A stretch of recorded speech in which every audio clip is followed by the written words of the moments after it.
आज रात्री मिरज शहरामध्ये हिरा हॉटेल चौकात हज उमरा टूर्स अँड ट्रॅव्हल्स या गाड्यामध्ये आग लागल्याची वर्दी अग्निशमन दलाला प्राप्त झाली होती।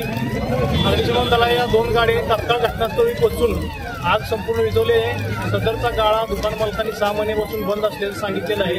आग नेमकी कशामुळे लागलेली हे समजू शकलेलं नाही, परंतु शेजारी कुठलेही नुकसान झालेलं नाही। तात्काळ घटनास्थळी पोहोचून प्रतिसाद देऊन तात्काळ आग विझवली।